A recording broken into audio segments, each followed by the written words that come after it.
So I'm discussing creating livelihood opportunities. I think we need to really approach this differently, and I think we ought to do a bit more work in creating livelihood opportunities.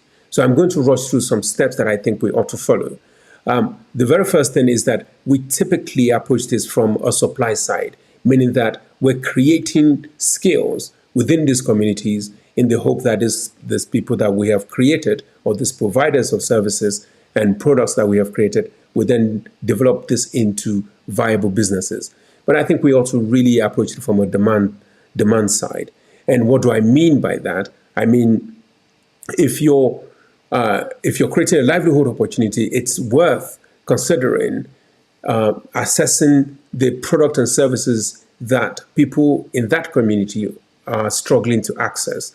And it is when you do that, then you identify a potential livelihood for your participants. And the other thing to think about is that even when you have identified a particular product or service that's required, how many, what's the size of the market? How many people in that community can keep demanding these services to the extent that it will support however number of service providers that you have created?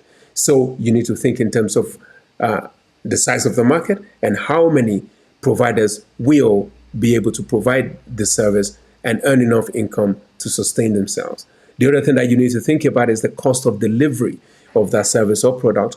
Essentially, what you're now thinking about is it possible for these providers that you have created to earn enough income and enough income to keep them going for beyond their basic needs and essentially grow the business.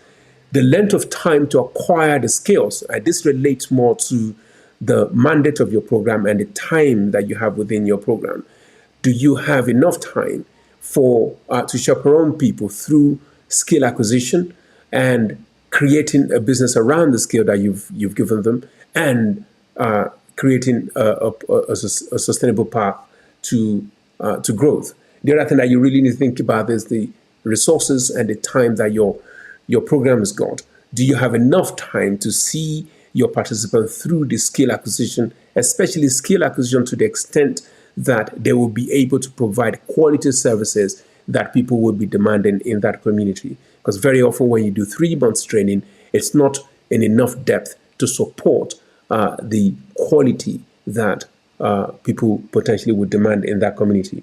Like I mentioned earlier, you need to think in terms of expansion path, because you've created these businesses and the businesses need to grow. You have to think about the path of growth and if it exists at all.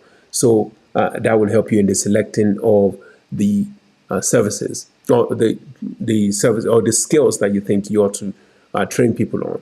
The other thing that's very important that we don't often think about is the interest of our participants. So this hairdressing, the welders, the carpenters, or farming, are our participants interested in the skills? Do they have the tendencies and the temperament to acquire the skills and turn it into a viable business?